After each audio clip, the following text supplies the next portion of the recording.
Hallelujah. आज के दिन मैं विश्वास करता हूँ परमेश्वर आपसे बातें करने जा रहे हैं। प्रभु आपका आत्मा हमसे बातें करे। प्रभु यीशु के नाम में दुआ को मांगते हैं, आमीन। Thank you Lord. हालेलुया। ओ तेरी हुजूरी का बादल जोर से बरसे, तेरी हुजूरी का बादल जोर से बरसे, तेरे लहू से खुदावंद, तेरे लहू से खुदावंद मेरे पिता हर एक दिल भी। Oh Jesus, Father Lord, we humble ourselves. तेरी हुजूरी का बादल, प्रभु आपके लहू से हर एक दिल धुल जाए, हर एक मन धुल जाए, हर एक जीवन आजाद हो जाए। तेरे लहू से खुदावंद मेरे यीशु, क्षमा कर, दया कर, कृपा कर, अनुग्रह कर, और तेरे लहू से खुदावंद हर एक दिल भी धुले, तेरी हुजूरी का बादल। सारी महिमा आपको मिले, जोर से बरसे, तेरी हुजूरी का बादल जोर से बरसे। हारामा शंदरमन कलबरा। Thank you Lord. हालेलुया। कैसे हैं मेरे प्रियो? मैं विश्वास करता हूँ आप ठीक हैं। आज का दिन आपको आज़ाद करे, परमेश्वर आपको आज़ाद करें। आज के दिन वचन के द्वारा आज़ादी आ जाए। हालेलुया। जितनी गड़बड़ियाँ हैं सब दूर हो जाएं। प्रभु आपसे प्रेम करते हैं, और जिससे खुदा प्रेम करते हैं उसको ताड़ना भी देते हैं, और जो प्रभु की ताड़ना को तुच्छ जानता है वो परमेश्वर से दूर हो जाता है, क्योंकि परमेश्वर आपको ताड़ना देकर अपने से दूर नहीं अपने करीब लेकर आते हैं। परमेश्वर का वचन कहता है परमेश्वर पवित्र है, फॉर गॉड इज होली। परमेश्वर पवित्र है, that's why we have to be holy also. हमें भी पवित्र बनने की आवश्यकता है। हम खुदा को ऐसे प्रसन्न नहीं कर सकते जैसे हम वर्तमान में जीवन जी रहे हैं। हमें अपने जीवन से बुराइयों को दूर करना है। इसीलिए प्रभु का वचन क्या कहता है? भजन संहिता उसके 19वें अध्याय के 13वें पद में इंग्लिश में लिखा हुआ है, keep back your servant also from arrogant since. Hindi में लिखा है, तू अपने दास को ढिठाई के पापों से भी बचाए रख, वह मुझ पर प्रभुता करने ना पाए, तब मैं सिद्ध हो जाऊंगा और बड़े अपराधों से बचूंगा। क्या आपने देखा यहाँ पर? क्या आपको समझ में आया यहाँ पर क्या है इसका भेद? यहाँ पर जो लिखा हुआ है प्रभु का वचन हमारे लिए बहुत ब्लेसिंग है। ढिठाई के पापों से बड़े अपराध होते हैं। कम ऑन, यहाँ लिखा हुआ है, तू अपने दास को ढिठाई के पापों से भी बचाए रख, वो मुझ पर प्रभुता करने ना पाए। क्यों? क्यों ढिठाई के पाप? कैसे ढिठाई के पाप? और ये कौन से पाप हैं जो प्रभुता करते हैं? कौन से पाप है? प्रभुता तो हमारे ऊपर परमेश्वर की होना चाहिए, लेकिन यहाँ तो हम पढ़ रहे हैं कि ढिठाई के पापों की प्रभुता से दाऊद राजा अपने आप को बचाना चाह रहे थे। खुदा से मांग रहे थे कि हे मेरे पिता, मुझ पर प्रभुता इन ढिठाई के पापों की ना हो, तब क्या होगा? मैं सिद्ध हो जाऊंगा। ढिठाई के पाप आपको सिद्धता की ओर बढ़ने से रोकते हैं, और ढिठाई के पाप से आप बड़े अपराध करते हैं। ढिठाई, स्टबॉर्ननेस, एरोगेंट सिंस, ढीठ बनना, ढिठाई करना, बार बार डांटे जाने पर भी हट करना, रिजेक्ट करना खुदा के करेक्शन को, खुदा के दासों के द्वारा पहुंच रहे वचनों को तुच्छ जानना, अपने आप को धर्मी गिनने का, धर्मी की नहीं अपने आप को देखना, और करेक्शन से बचना। वचन कहता है, जो डांट से बैर रखता है वो पशु सरीखा है। ढिठाई जब जीवन में आती है तो मनुष्य दूसरों की सुनना बंद कर देता है, और अपनी ही मन की इच्छा, जिसे वो अगुवाई कहे या वो जो भी कहे, अपनी इच्छा को पूरी करने लग जाता है, और परमेश्वर के करेक्शन से दूर हो जाता है। ढिठाई के पापों के कारण से इजरायली लोग कनान में कभी प्रवेश नहीं किए। वचन कहता है ये एक ऐसी ढीठ प्रजा है, एक ऐसी स्टबॉर्न प्रजा है, ऐसे बिल्कुल ढीठ है, इनको बार बार डांटे जाने पर भी हट करते नहीं समझते। ढिठाई के पाप ऐसे पाप हैं, ढिठाई के काम ऐसे काम है, ढिठाई की सोच, ढिठाई का जीवन ऐसा जीवन है जो बड़े अपराध करने देता है, बड़े अपराध की ओर ले जाता है, बड़े बड़े पाप इंसान करने लग जाता है। इन ढिठाई के पापों से आपके जीवन में आज देखने की जरूरत है, कहीं ढिठाई तो नहीं घुसी आपके अंदर, आपकी लाइफ में। हालेलुया। ढिठाई के पाप तो उससे बड़े बड़े पाप कराएंगे। ढिठाई की सोच, ढिठाई के पापों के कारण से बड़े अपराध तू करने लग जाएगी, करने लग जाएगा, और वह तुझे सिद्धता अर्थात परमेश्वर की नजदीकी में जाने से रोक देंगे। That is why this sermon is very important for you. That is why this sermon is very important to us. Hallelujah. क्योंकि ढिठाई के पाप ऐसे पाप है जो दिखाई ही नहीं देते। ढिठाई एक ऐसा एटीट्यूड है जो अंदर हमारी रीढ़ में घुसा होता है, हमारी अंदर आत्मिक जीवन को कब्जा किए हुए होता है, हमें जाल से, बंधनों से, सांकलों से गठ के रखा होता है। हमारा गला ढीठ हो जाता है, हमारा सर ढीठ हो जाता है, हमें अपनी ही मन मर्जी पूरी करना अच्छा लगता है, और हम करेक्शन से दूर रहते हैं। ऐसे में हम किसी प्रकार की डांट को हम तुच्छ जानने लगते हैं। ऐसे में हम किसी प्रकार के करेक्शन को स्वीकार नहीं करते, हम सबसे पहले अपोज करते हैं। नहीं, मैंने नहीं किया, नहीं मैं नहीं करता, नहीं मैं नहीं करती, मुझे कोई मतलब नहीं, हमें क्या जाता, हमारा क्या हो रहा है, हमें क्या फ़र्क पड़ता है, हमने एक बार बोल दिया, 2 बार बोल दिया, 10 बार बोल दिया। अब हम इस क्षेत्र में बिल्कुल रिजेक्टेड हो गए, अब हम इस क्षेत्र में बिल्कुल केयरलेस हो गए। एरोगेंसी जब लाइफ में आती है ना, कि हम एटीट्यूड दिखाते हैं, हम ईगो दिखाते हैं, जब हम एरोगेंट सिन, एरोगेंट इंग्लिश में लिखा हुआ है एरोगेंट सिन, क्या आप समझ रहे हैं? ढिठाई, एरोगेंट, एरोगेंटनेस, हालेलुया, ये बड़ी खतरनाक चीज़ है। आज अपने जीवन को जांचिए, क्या आपके जीवन में ऐसी चीज़ तो नहीं? हालेलुया। शदरमाना बला रदनमाना करबा। एरोगेंट को यदि आप हिंदी में देखते हैं ना, तो उसका मतलब मिलता है अभिमान, हठी, है ना, अकड़ू होते हैं ना, अकड़ू, नहीं तो नहीं, हाँ तो हाँ। आज प्रभु जी ने ये वचन दिया, मैं विश्वास करता हूँ आप इससे आशीषित होंगे। फिर से पढ़ते हैं, अपने दास को ढिठाई के पापों से भी बचाए रख। एक बार बोल दिया तो भी नहीं करना, 2 बार बोल दिया, 10 बार बोल दिया। मैंने देखा अपने जीवन, अपनी आंखों से, और सुना भी है कैसे ढिठाई मनुष्य के जीवन में कैसे पकड़ बना लेती है, और ऊपर से नहीं दिखाई देती। और आत्मिक जीवन तो देखो, आत्मिक जीवन सबके पास है, सब आत्मिक है। यहाँ पर कोई बहुत बड़ा इशू नहीं है कि हम आत्मिक नहीं है, आत्मिक सब हैं। हमारी अंदर आत्मा है, जो आत्मा, जिसके अंदर आत्मा है, विशेष रूप में जिसके अंदर खुद का आत्मा है और जिसने परमेश्वर का आत्मा पाया है, वो आत्मिक शख्स है। Simple is that. लेकिन आत्मिक होने के बावजूद भी तो घमंड है, आत्मिक होने के बावजूद भी तो एटीट्यूड है, आत्मिक होने के बावजूद भी तो एरोगेंट है। एरोगेंट से ढिठाई, अकड़, अकड़ूपन, ना मानना, अपने को सबसे बेहतर समझना, दूसरों के करेक्शन चाहे वो छोटों के या बड़ों के द्वारा पहुंचे, उसको अपनी बुद्धि से निपटा सुलझा कर सोचना, नहीं हमारे जीवन में तो ऐसा कुछ नहीं है, हम तो ऐसे नहीं है, हमारे जीवन में नहीं, हमें ज़रूरत नहीं है ऐसे करेक्शन की, हमें ज़रूरत नहीं है ऐसी चीज़ों की। इस प्रकार से जब हम करने लग जाते हैं, सोचने लग जाते हैं, विचार करने लग जाते हैं, एटीट्यूड ऐसा जब हमारा होता है, खतरे में होते हैं हम। और ये ढिठाई आपके जीवन को ले डूबती है। ये खेलने की चीज़ नहीं है ढिठाई, कि हम नज़रअंदाज कर दे, कोई इशू नहीं, प्रभु आप दूर कर दीजिएगा, ऐसा नहीं होता है मेरे प्रियो। कम ऑन, कभी भी इस प्रकार की गलतियों में ना रहें, और इसे आज नज़रअंदाज मत करना। कहीं ऐसा ना हो कि आज इस वचन को ना सुनने और ना ग्रहण करने के कारण से, और अपने जीवन में बदलाव ना लाने के कारण से आप बहुत बड़े अपराधों में शामिल हो जाएं।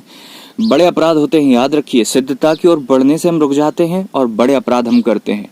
ठीक है, बड़े अपराध हमारे से होते हैं और हम सिद्धता की ओर बढ़ने से रुक जाते हैं जब हम ढिठाई करते हैं। इजरायलियों के जीवन को देखिए, मूसा हमेशा उनको समझाया करते थे कि परमेश्वर के विरोध में मत जाओ, मत कुड़कुड़ाओ, मत बुड़बुड़ाओ, ढिठाई मत करो गलतियां। लेकिन इजरायली लोगों के जीवन में एक आदत थी, उनके उनके खून में जैसा बसा हुआ था, उनके जीवन में एक चीज जड़ पकड़े हुए थी, उनके अंदर बहुत बहुत गहराई से उतरी हुई चीज थी, वो थी ढिठाई। और ये ढिठाई ये जो पाप है ना, इसके रिश्तेदारों का नाम भी सुनिए। ढिठाई के ही रिश्तेदार हैं घमंड, ढिठाई के ही रिश्तेदार हैं अभिमान, किसी भी चीज, अपने आप को बेहतर समझना, दूसरों को छोटा समझना, दूसरों से अपने आप को श्रेष्ठ समझकर दूसरों के करेक्शन को इतना तुच्छ जानना, इस प्रकार का जो एटीट्यूड होता है, ये सब सगे संबंधी भाई बंधु हैं। एरोगेंट है ना, एरोगेंट, प्राइड, जितनी भी स्टबॉर्ननेस है, ढिठाई, अभिमान, घमंड, ये सब मिले हुए हैं, इनका आपस में खून का रिश्ता है। Literally I am telling you, this is true. Hallelujah, मैं सच बता रहा हूँ। और इस ढिठाई के कारण से ही आप देखते हैं कि ढीठ जो होते हैं उनके जीवन में घमंड भी होता है। ढीठ जो होते हैं उन्हीं के जीवन में जो होता है अपने आप को बेहतर समझने का एटीट्यूड होता है, और वही लोग डांट से बिल्कुल चढ़ते हैं। कोई उनको डांटे ना, कोई उनको करेक्ट ना करे, कोई ये ना बोले कि गलती क्या करी आपने, कोई डांटे ना। जब आप डांट से बैर रखते हैं तो अब ऐसे आप ढीठ हो जाते हैं, सांड की तरह। पशु सरीका है। जो डांट से बैर रखता है पशु सरीका है। पशु कैसा होता है? ढीठ, बिल्कुल खड़े तो खड़े हैं साहब, हम नहीं हिलेंगे, आप हिलो, हम नहीं आएंगे, हमारी मर्जी, हम जा खड़े रहे, हमारी इच्छा, हम जो करें, हमारी मर्जी। कोई सिखा सकता है क्या? पास्टर कौन होता है? कौन? आप लोग ऐसा नहीं करते, कोई इश्यू नहीं, लेकिन कुछ लोग ऐसा करते हैं। लेकिन ढिठाई आपके जीवन में है कि नहीं है, परमेश्वर जानता है और आप जानते हो। और अगर आप नहीं जानते तो परमेश्वर ये वचन देकर आपको बता रहे हो, करेक्ट कर रहे हैं। हालेलुया। अगर आप कलीसिया के हिस्सा हैं, अगर आप तक ये वचन पहुंचा, भले ही आप कलीसिया के हिस्सा नहीं है, तो भी ये वचन आपके जीवन के लिए अनिवार्य और जरूरी है। इसको ग्रहण करिए और अपने जीवन से ढिठाई को हटाइए और तोड़ दीजिए। परमेश्वर का वचन हथौड़े की मानिंद आपके जीवन की ढिठाई को तोड़ दे। जब कैन के जीवन में ढिठाई थी, वो क्या बोलता? परमेश्वर से एटीट्यूड के साथ बात करते हैं वे लोग जिनके अंदर अकड़ होती है। प्रभु ऐसा क्यों, प्रभु वैसा क्यों, आपने बोला था मैंने ऐसा कर दिया, और जब आपकी बारी आई तो आपने नहीं किया। प्रभु मैंने तो ये कर दिया, लेकिन मैं आपसे बिल्कुल खुश नहीं हूँ। मैं तो बड़ा अच्छा चाल चलता हूँ, लेकिन जब जो लोग बुराई करते रहते हैं आप उनके साथ बिल्कुल वो नहीं है। आप परमेश्वर से अकड़ के साथ जब बात करते हैं, कब करते हैं? जब आपको लगता है आप कुछ आपके अंदर बेहतर है, आप बेहतर हैं, आप ज्यादा परफेक्ट है, आपको लगता है कि नहीं आप हर एंगल से सही हैं। देखिए, ढीठ इंसान वही हो सकता है जिसके जीवन में समझ की कमी होती है। अगर अक्ल आ जाए कि आपकी असली हैसियत क्या है, आपकी असली औकात क्या है, आपकी असलियत क्या है, आप हो कौन, हु आर यू, आपकी क्या हैसियत है, कौन हो आप कि खुदा से बात करके आप ऐसे ही एटीट्यूड के साथ बात करो। कौन है वो मिट्टी जो अपने कुम्हार, अपने सृजनहार, अपने कर्ता से लड़ती है? कौन है वो? हालेलुया। आपके लाइफ में अगर ये गलती है कि आप चिढ़े हुए हो परमेश्वर से और परमेश्वर के विशेष आत्मिक लोगों से, तो कहीं ढिठाई तो इसके पीछे नहीं है। एटीट्यूड, घमंड, अभिमान, अपने आप को बेहतर समझना और ये समझना कि मैं अधिक जानती हूँ, मैं अधिक जानता हूँ, मुझ पर अधिक प्रकट है, मुझ पर अधिक चीजें रिवील्ड हैं, तो you are in great danger dear people of God, dear daughter and son of God. You are in great danger if that is your thinking, if that is your mindset. Change your thinking and mindset right now. Hallelujah. Pray to God. परमेश्वर से दुआ करेंगे, परमेश्वर आपके जीवन से इस प्रकार की जो ढिठाई का जो एटीट्यूड है, करेक्शन को नकार देना सरे से कि हम नहीं है ऐसे, हमें नहीं सुनना, हमें मतलब नहीं है, अभी हमारा मूड नहीं है, अभी नहीं नहीं नहीं नहीं, नहीं मेरे प्रियो, आप ऐसे रास्ते पे चल दिए हो जहां पर आप बड़े बड़े भयानक काम करोगे, भयानक बड़े अपराध होंगे, छोटे अपराध होते हैं, बड़े अपराध भी होते हैं। पाप तो पाप होता है, लेकिन उसमें भी छोटा बड़ा जरूर होता है। अपराध बड़े होते हैं, ऐसे भी पाप होते हैं जिनकी सजा मृत्यु नहीं, और ऐसे भी पाप होते हैं जो कि बहुत ज्यादा बड़े होते हैं, और ऐसे पाप की ओर ले जाता है ये ढिठाई का एटीट्यूड। इजरायलियों ने जितनी गलती की, आप वचन पढ़कर बोलते हैं हम होते तो हम ऐसा नहीं करते। उनके जीवन में क्या कारण था कि वो ऐसे गलती करते थे? ढिठाई। और आपके जीवन में भी जब ढिठाई होगी तो आप सेम की सेम पाप करोगे और उनसे बड़े भी करोगे। हालेलुया। ढिठाई जिसके जीवन में होती है ना, वो कवरिंग से हट जाता है। नहीं, अब हमें जरूरत नहीं है, अब तो हम परमेश्वर से खुद ही बात कर लेते हैं, अब तो हमें परमेश्वर स्वयं ही बता देते हैं। उनसे कहा जाए कि नहीं भाई कांटेक्ट में रहो, नहीं भाई कवरिंग में रहो, नहीं भाई प्रभु जी की उपस्थिति में रहो, तो वो उन्होंने अपनी अपनी हिसाब से आत्मिक जीवन चलाने लगते हैं। नहीं, हमें ये सुनना है, हमें ये नहीं सुनना। ऐसा कैसे हो सकता है कि परमेश्वर आपसे ये कह रहे हैं कि आपको आपके पास्टर का वचन नहीं सुनना और दुनिया भर के सारे वचन सुनने हैं? ऐसा कैसे हो सकता है? ऐसा कैसे हो सकता है? और आपका पास्टर का वचन अगर इतना ही खराब है तो परमेश्वर ने आपके पास्टर को हटा क्यों नहीं दिया? Come on. आप कितना ही बाहर खाना खाइए, जब तक घर का खाना नहीं खाएंगे आपका डाइजेशन ठीक नहीं रहेगा। याद रखिए, आप सब खाइए बाहर, कोई दिक्कत नहीं है, लेकिन बुद्धि से खाइए। हो सकता है आप जो खा रहे हैं वो आपकी सेहत के लिए ठीक नहीं हो। और मैं आपको बताना चाहता हूँ, परमेश्वर जहां आपको रखता है वहीं आपको बढ़ाता है, वहीं आपको उठाता है। कुल्हाड़ी जहां से गिरती है वहीं से उठाई जाती है। परमेश्वर जहां पर रोपता है वहीं खाद और बीज और वहीं पानी देता है। क्योंकि परमेश्वर ने अगर मुझे नियुक्त किया है तो परमेश्वर मेरे द्वारा आपसे बात भी करेगा। और अगर मैं यहाँ पर सरमन दे रहा हूँ और आपका एटीट्यूड, आपकी थिंकिंग और आपको अगुवाई नहीं हो रही है, जो आपको लग नहीं रहा है कि मुझे सुनना है, आप पूरा सुन नहीं पा रहे क्योंकि आपको पचता नहीं है, अब आपको उतरता नहीं है। ऐसा क्या है जो आपके अंदर बैठा हुआ है जो आपको ये उत्तम वचन ग्रहण करने नहीं दे रहा? और ऐसा क्यों है कि आप ही के साथ ऐसा हो रहा है, बाकी सब लोग उस वचन को ग्रहण कर पा रहे हैं और आशीषित और आजाद हो पा रहे हैं? मैं आपको रियल बता रहा हूं प्रियो, ये होता है। आप ही के सोते से आप अपने ही सोते का पानी आपको कड़वा, अनसेटिस्फाइड लगता है। ये कब लगता है? याद रखिए, जब आप बीमार पड़ते हो तो जो हलवा है वो भी कड़वा लगता है आपको। जब आप बीमार पड़ते हो आपको वही दाल की सब्जी, रोटी की सब्जी, चावल की खुशबू, आपको ऐसा लगता है छी मुझे नहीं खाना। वो दाल आपको जो डेली बड़ी पसंद आती थी, लेकिन आपका मुंह कड़वा हो गया तो आपको वो खाना कड़वा लग रहा है। ये सेम कंडीशन कुछ लोगों के आत्मिक जीवन में ढिठाई के कारण से आ गई कि अब उनको वो चीजें जो पहले मीठी लगती थी अब कड़वी लगती हैं। और अब उनको लगता है कि इसलिए ऐसा हो रहा है क्योंकि वो नेक्स्ट लेवल पर चले गए हैं। मेरे प्रियो, धोखे में हो आप। नेक्स्ट लेवल पर नहीं हो, आप और नीचे चले गए हो। आपके मुंह में कड़वाहट आ गई, इसलिए आपको अब कुछ भी अच्छा नहीं लग रहा खाने में। आपको वो घर का खाना अच्छा नहीं लग रहा। अब आपको परमेश्वर जो अपने ही आपके ही सोते से जो दे रहा है, अब आपको वो प्रिय नहीं लग रहा, अब आपको वो कड़वा लगता है, अच्छा नहीं लग रहा है। ये क्यों है? क्योंकि आपके अंदर खराबी है। वो खाना तो वैसे ही बन रहा है, वो खाना सालों से वैसे ही बन रहा है, लेकिन जब जब आप बीमार पड़ते हो तब आपको बुरा लगता है। और तब आपको जब कोई कहे कि वो वचन सुन लेना, आज संडे है आपने वचन सुना, आपको एटीट्यूड आता है, नहीं हमने नहीं सुना, नहीं हम सुन नहीं पाए। और आपका दिल कहता है नहीं हमें नहीं सुनना। आपको चिढ़ हो रही है, आपको रिजेक्ट, आपको अपोज करने की स्पिरिट में आप हो। आप अपोजिट कर रहे हो, आप अपोज कर रहे हो, आप विरोधी आत्मा हो, आप विरोधी आत्मा से ग्रसित होने लग रहे हो। देखो, हमारे अंदर खुदा का आत्मा होता है, लेकिन हमारे मन में फिर भी तो बुरे विचार आते हैं। तो संभव है कि आपके जीवन में ढिठाई हो, संभव है कि आपके जीवन में ऐसी प्रकार की चीजें हो जो अभी बताई गई हैं। ऐसी कंडीशन में क्या करना चाहिए? चाहे आपको वो कड़वा लगे तो भी खाओ। 1 दिन, 2 दिन, 1 हफ्ता, 1 महीना, कभी ना कभी आपका जबान ठीक हो जाएगी। और अगर आप उसको खाते रहोगे तो आप बचे रहोगे। नहीं तो क्या होगा, आप घर का खाना छोड़ दो और बाहर का खाना खाते रहो तो क्या होगा, आप और अधिक बीमार पड़ जाओगे, और अधिक तकलीफ में आ जाओगे। परमेश्वर से हम दूर हो जाते हैं जब हम परमेश्वर की ओर प्रबंध से हम दूर होते हैं।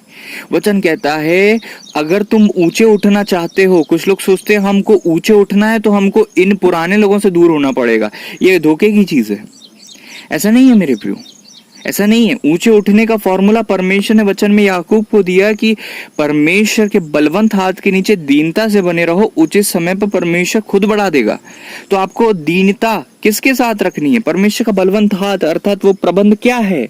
परमेश्वर ने जो प्रबंध ठहराया, आत्मिक कवरिंग है, परमेश्वर के सेवक हैं जिनके द्वारा परमेश्वर आपको फीड करता है, उठाता है, बढ़ाता है। अगर आप वहीं से दूर हो जाते हो और आप सोचते हो बड़ी चकाचौंध में आप चले जाओगे, तो याद रखो जब लुट जाओगे तो आप बहुत पछताओगे। हालेलुया। प्रभु ना करे कभी आपके साथ ऐसा कर हो ना। मैं आपको बद्दुआ देता हूं, मैं तो आप सबको फ्री रखता हूं। As it pleases you can do, but remember, वचन के आधार पर चलो, वचन से बाहर जीवन मत जियो। और ऐसे धोखे में मत जाओ कि हमको ये नहीं सुनना क्योंकि अब हमें ये पछता नहीं और हमारा स्टैंडर्ड से बहुत ज्यादा ऊंचा हो गया है। इस धोखे में मत रहना। दाल चावल में चाट मसाले जैसा स्वाद ना आएगा, लेकिन दाल चावल ही ने आपको इतना बड़ा किया है। जिन दाल चावल से इतने बड़े हो गए हो, उन दाल चावल को अब तुच्छ मत जानो। क्योंकि देखो, दूसरे की थाली में सब अच्छा लगता है, दूसरे के घर से ज्यादा अच्छी खुशबू आती है। दूसरी जगह में लगता है अरे यहाँ पर तो बड़ा तेज है, यहाँ पर तो बड़ी अनॉइंटिंग है, यहाँ पर तो बड़ा अभिषेक है, यहाँ पर तो सब कुछ अच्छा है। लेकिन एक बात याद रखो, परमेश्वर ने अगर ऐसा था तो आपको वहां क्यों नहीं जोड़ा? ऐसा था तो आप वहां क्यों नहीं रोपेगा? आप यहाँ क्यों रोपे गए? क्या परमेश्वर से गलती हो गई? ऐसा तो संभव ही नहीं है। खुद अब आप कभी गलती नहीं करते। Hallelujah, thank you Jesus. ऐसा भी नहीं है कि आप और कहीं के सरमन मत सुनो, बस मेरी सरमन सुनो। ऐसा तो मैं बोलता ही नहीं हूँ। ऐसी खराब बुद्धि तो है ही नहीं मेरी। तो थैंक गॉड फॉर दैट। प्रभु का धन्यवाद हो। ना मुझे किसी से जलन होती है, ना मुझे किसी। मैं तो लोगों को एनकरेज करता हूँ कि आप जहां से आपको उठने को मिल रहा है, इवन नए नए बच्चों को सीधे बोलता हूँ, क्या सुनते हो आप? कौन से मैसेज सुनते हो मेरे अलावा भी? और मैं बोलता हूँ कौन से उससे उन्नति होती है, डेफिनेटली आप उस चीज को सुनो। वचन में लिखा हुआ, जब मैं बालक था बालकों की बोली बोलता था, बालकों का संबंध था, बालकों की समझ थी। देखो, 3 स्तर होते हैं आत्मिक जीवन में। एक होते हैं बालक, एक होते हैं जवान और एक होते हैं पिता। पिता के स्तर में जब आप आ जाते हो तो आप कंपटीशन नहीं करते। आप अपने बच्चे से कंपटीशन करते हो क्या कि तूने इतनी रोटी खाई, मैंने इतनी रोटी खाई, तूने तेरे इतने मार्क्स आए, मेरे जितने मार्क्स आए तो तेरे नहीं आने चाहिए। आप कंपटीशन अपनी औलादों से नहीं करते कभी। Come on. और मैं तो जानता हूं, मैं परमेश्वर, देखो एक बात याद रखो, स्वर्ग में कंपटीशन नहीं है। सिंपल।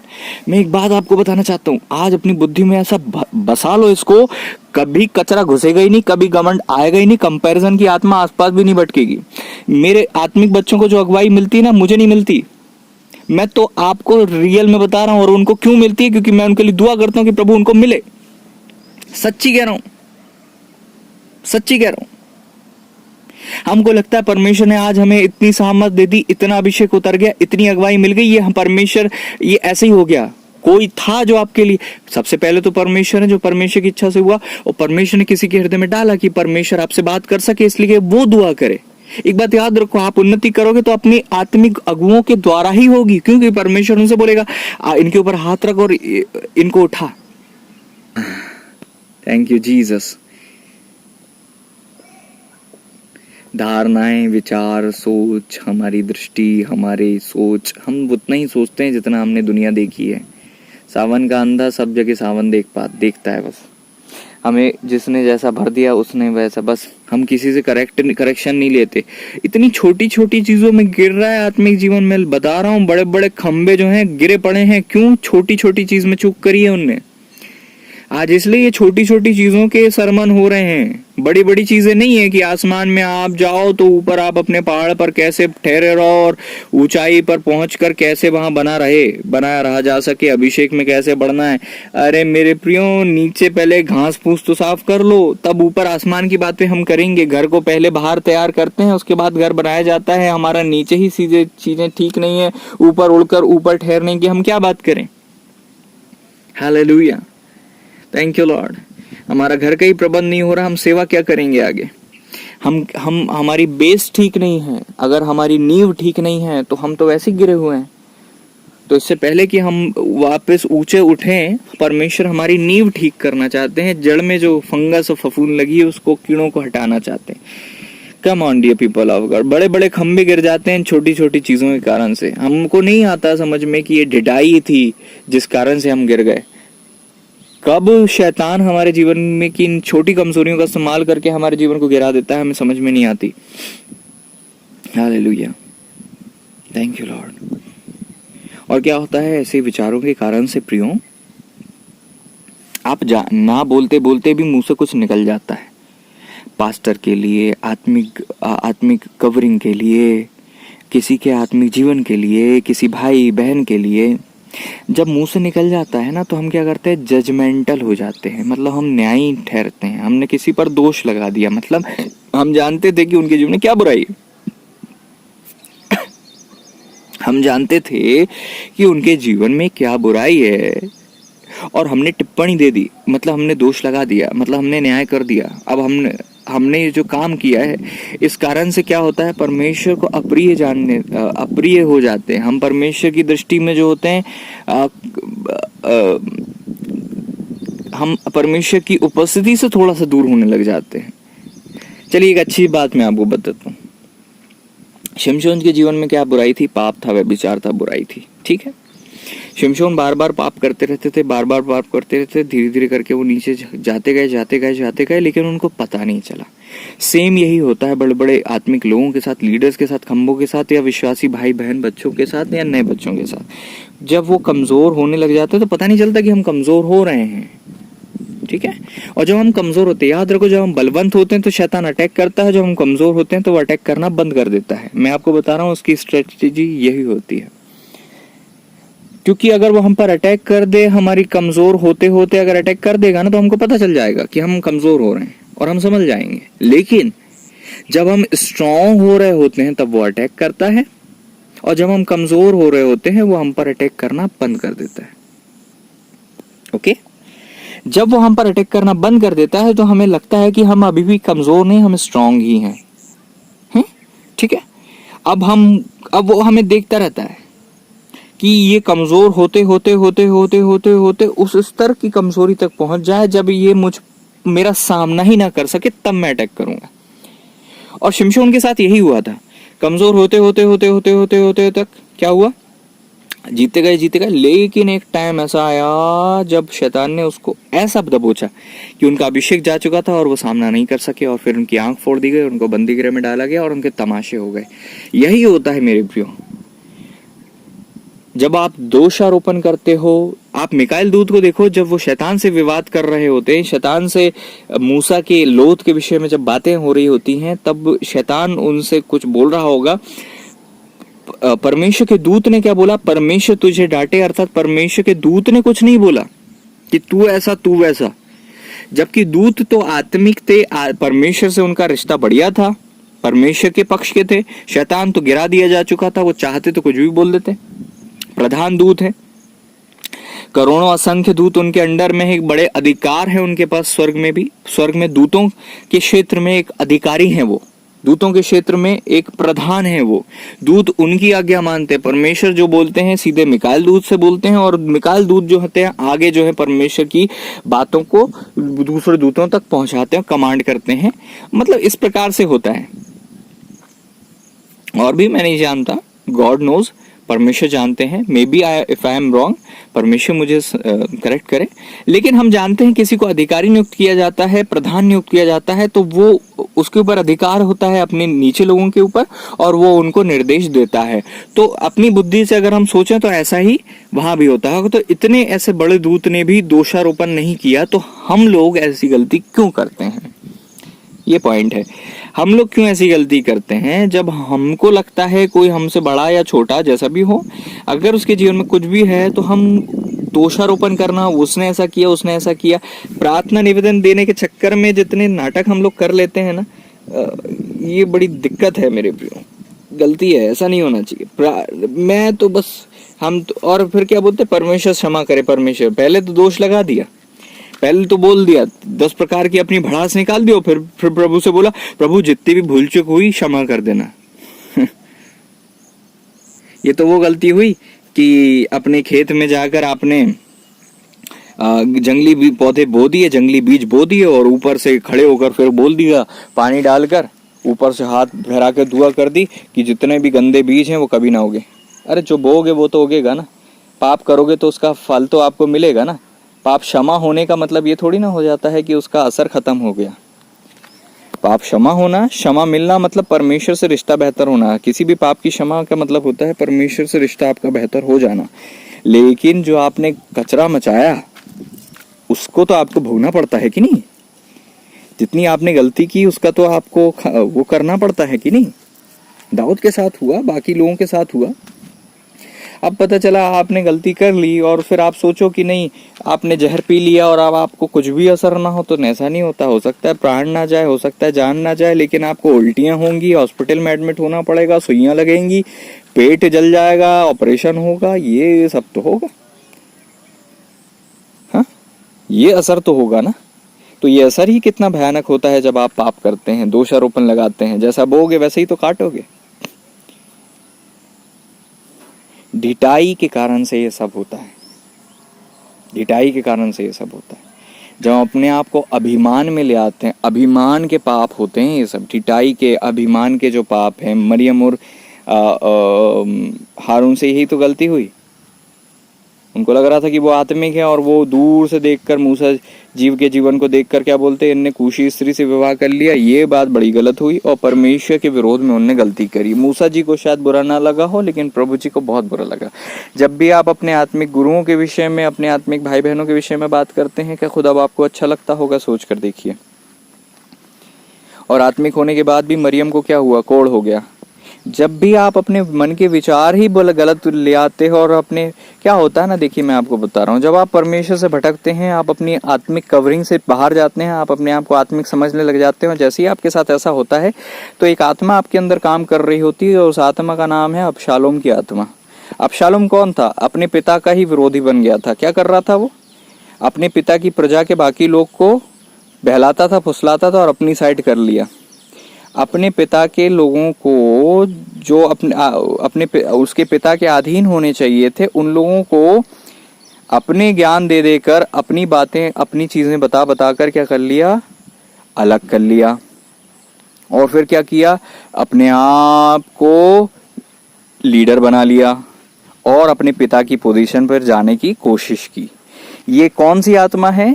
अबशालोम की आत्मा। अबशालोम की आत्मा जब आती है तो चार लोग तारीफ करने वाले मिल जाते हैं। चार लोग, देखो आप घमंड करोगे, आप अगर परमेश्वर से दूर जाओगे तो भी आपको चार लोग मिलेंगे जो आपको आत्मिक समझेंगे। चार लोग मिलेंगे जो आपसे दुआ करवाएंगे। चार लोग मिलेंगे जो आपके जीवन में गड़बड़ी करेंगे। ठीक है, हो सकता है आज आपकी लाइफ में ऐसी गलती ना हो, लेकिन अगर ये वचन आपके जीवन तक पहुंच रहा है तो आप हमेशा याद रखिए ये चीज होती है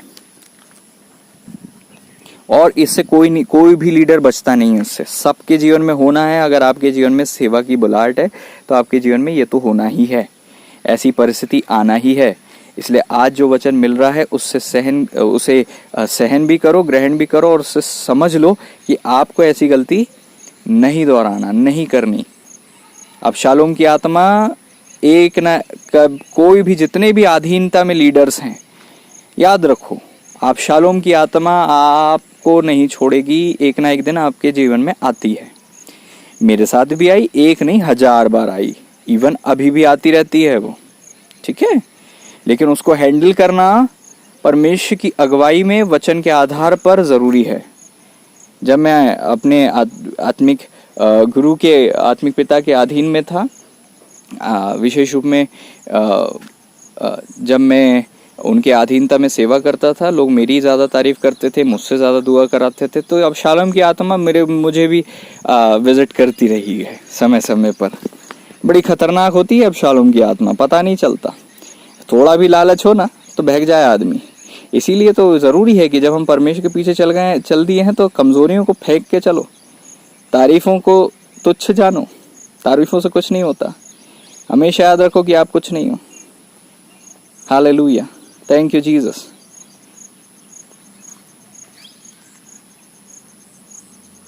हमेशा याद रखो आप कुछ नहीं हो, परमेश्वर ही सब कुछ है। परमेश्वर ही सब कुछ करते हैं।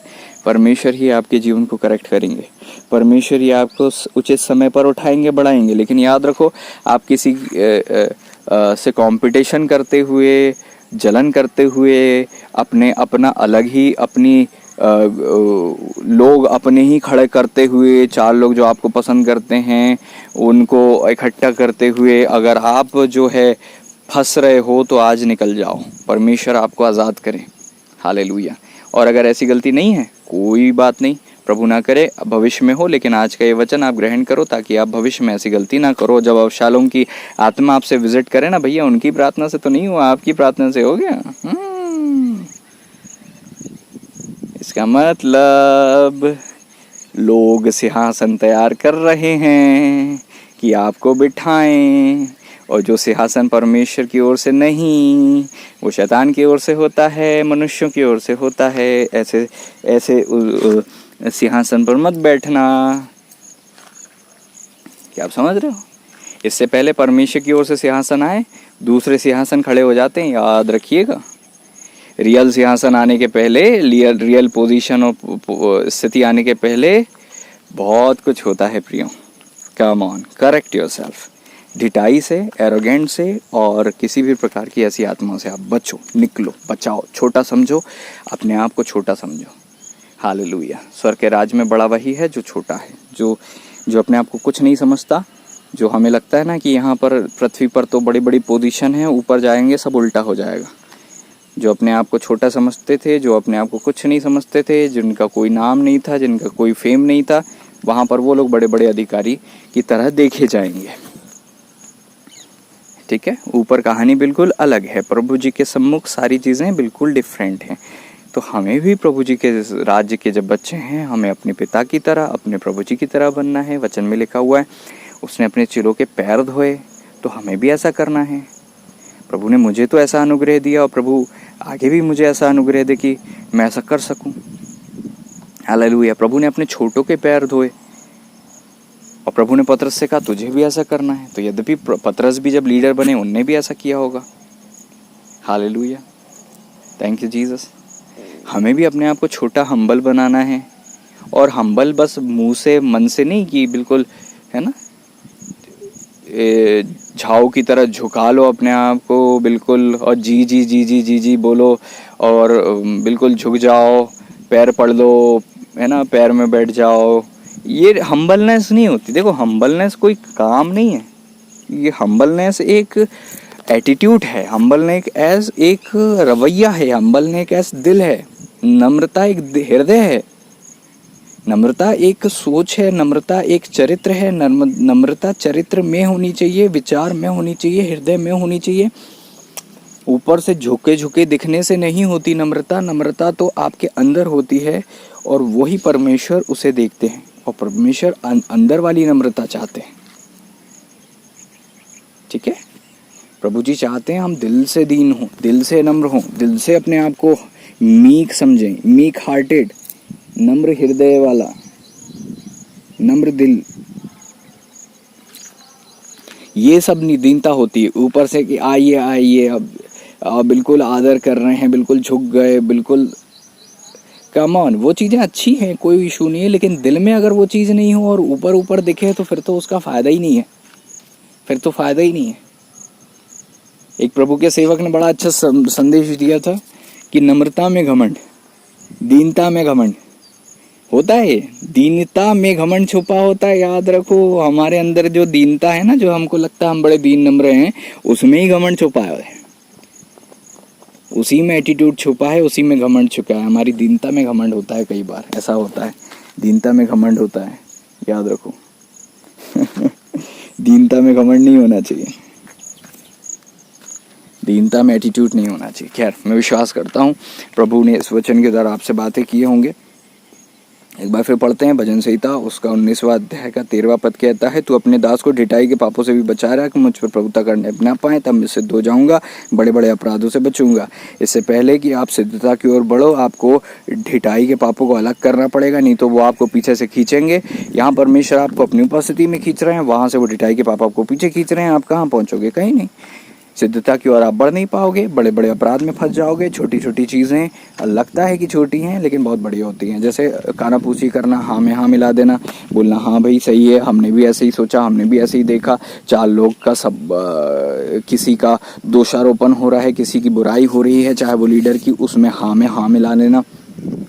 इस प्रकार की जो गलती होती है ना, ये बड़े अपराध में ही आती है, क्योंकि ये बहुत बड़ी तकलीफ़ दे के जाती है। और एक चीज़ और मैं आपको बताऊं कि एक ऐसा पाप है जिसमें आप जो होता है परमेश्वर के विरोधी बन जाते हो, परमेश्वर आपके विरोधी बन जाते हैं। ये हर पाप में परमेश्वर हेल्प करते हैं कि ये आपको परमेश्वर हेल्प करते हैं हर पाप में कि आप वो पाप से दूर हो जाओ। लेकिन एक बात हमेशा याद रखना, और इस बात को याद रख लेना कि एक ऐसा पाप है जिसमें परमेश्वर जब आपकी हेल्प करते हैं तो वो आपसे दूर होकर करते हैं आपकी हेल्प। बाकी सारे पापों में परमेश्वर आपकी हेल्प करते ही हैं, सब में ही करते हैं, और घमंड में भी करते हैं। लेकिन घमंड एक ऐसा पाप है, एक ऐसा डेंजरस पाप है घमंड, जिसमें परमेश्वर आप से दूर होकर आपकी हेल्प करते हैं। नहीं समझे? कभी प्रभु जी ने चाहा तो इस विषय में ही केवल प्रचार होगा, तब आपको समझ में आएगा कि ये क्या बात थी। ठीक है, अपने आप को घमंड से बचाओ। वेरी डेंजरस चीज, वेरी डेंजरस। कंपैरिजन, तुलना, घमंड, इस फैमिली से तो बहुत दूर रहो। खतरनाक चीज है ये एक ऐसी चीज है, अभिषेक भी चले जाता है, सब खो देते हैं हम, सब खो देते हैं, पोजीशन सब बिल्कुल नाक जमीन में आ जाती है। आप देखो उस राजा के जिसके ठाट बाट इतने थे कि बेबीलोन का राजा उस समय दुनिया की महाशक्ति था बेबीलोन। हैंगिंग गार्डन थे उनके पास, हवा में झूलने वाले गार्डन थे, पता है आपको? हैंगिंग गार्डन उस टाइम में, इतिहासकर्ता बताते हैं उस टाइम में उनके पास हवा में झूलने वाले गार्डन थे। बेबीलोन के राजा नबूकदनेस्सर के समय में इतना बड़ा बेबीलोन का राज्य परमेश्वर ने उसको दिया। वो कहता हाय ये बड़े इतना बड़ा बेबीलोन क्या है, मैंने ही अपनी ताकत से नहीं बनाया, परमेश्वर ने उनको अपने आप को दूर कर लिया था उनसे। ये मत सोचो परमेश्वर ने उनको ऐसा बना दिया। जब खुदा छोड़ देता है तो अपनी औकात में हम आ जाते हैं। हमारी औकात क्या है? मिट्टी, nothing, no useful, good for nothing.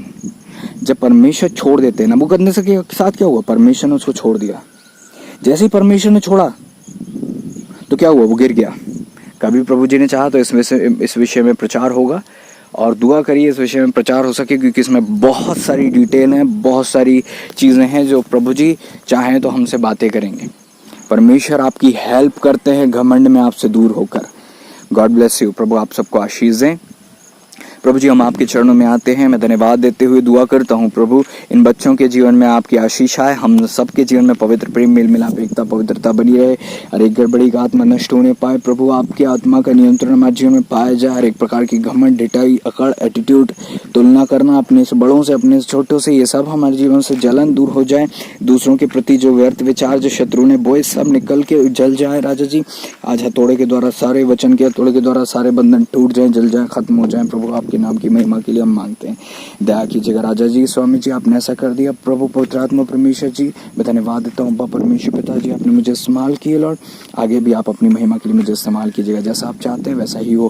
प्रभु यीशु मसीह जी के नाम में धन्यवाद के साथ विनती को दुआ मांगते हैं, और खुदा विशेष दुआ करते हैं हफ्ते में जितने दिन उपास रखते हैं, जो उपास रखते हैं सबको ब्लेस कीजिएगा। इनके आत्मीय जीवन में, परिवार में भी आपके आशीष को हम मांगते हैं, प्रोक्लेम करते हैं। दया कीजिएगा, हफ्ता भर आशीषित हो, हर एक का जीवन आशीषित हो, हर एक के जीवन में आज़ादी आए, छुटकारा आए। आपके नाम की महिमा मांगते हैं, और जैसा वचन सुना है वचन पूरी तरह से 100% काम करे, और वचन को ग्रहण करें, पूरी तरह से वचन के आधार पर आज़ाद और आशीषित हों, पूरी तरह से डिलीवर्ड हों। ढिठाई इनके जीवन से, मेरे जीवन से, हम सब के जीवन में जहाँ जहाँ आए हम मानते हैं आज लॉर्ड हमारे जीवन से सारी ढिठाई और हर एक प्रकार के एटीट्यूड और घमंड को, हमारे जीवन से एरोगेंट को निकाल दीजिएगा, और पूरी तरह से हमें अपने जैसा बनाएगा। मेरे पिता अपने आप को छोटा बनाएं, हम्बल बनाएं। आपका वचन कहता अवश्य है कि वह बढ़े और मैं घटूँ, मैं घटता जाऊँ।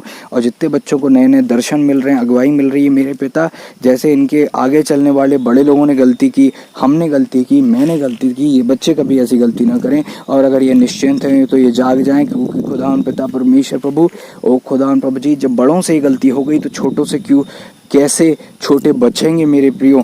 हालेलुया। ओ गॉड, रिबा रुदा राधा राबा चंद्रमा। हाँ मेरे पिता, thank you Lord, thank you Jesus, thank you Jesus. जितने नए लोग हैं सब लोग इस विषय में दुआ करें कि प्रभु जो उनसे गलती हुई हमसे ना हो, प्रभु जो बड़े लोगों से गलती हुई हमसे ना हो। यस लॉर्ड, मैं भी दुआ करता हूँ जो इन बच्चों के जीवन में नया जीवन है मेरे पिता, नए नए विश्वासी हैं मेरे पिता, नया नया आत्मिक जीवन मिला है, ये अच्छे चल रहे हैं मेरे पिता, इनके पहले भी जो आत्मिक बच्चे थे वो भी अच्छे चले लेकिन बीच में गिर गए। मेरी दुआ है ये लोग ना गिरे मेरे पिता, हम लोग ना गिरे, और जितने गिरे हुए लोग हैं गिर गए आत्मिक जीवन में सब उठ जाएं। दया कीजिएगा खुदा, दया कीजिएगा। आपने ऐसा कर दिया, हम विश्वास करते हैं। हर एक को ब्लेस कीजिएगा, दया कीजिएगा। हर एक की प्रार्थना विषय पर आपकी सहायता और सामर्थ्य उतरे और कार्य करे, दया कीजिएगा। आपने ऐसा कर दिया, धन्यवाद देते हैं। आदर और महिमा आपके पावन चरणों में रखते हुए खुदावंद यीशु मसीह जी के नाम में जोर को मांगते हैं, आमीन। अब हमारे परमेश्वर पिता का प्रेम, पुत्र प्रभु यीशु मसीह जी का अनुग्रह, पवित्र आत्मा परमेश्वर जी की गहरी संगति और सहभागिता हम सब विश्वासी गणों के साथ प्रभु जी के दूसरा आगमन तक होनी होती रहे, आमीन। God bless you all. प्रभु आप सबको आशीष है। हफ्ते में एक दिन उपवास रखें।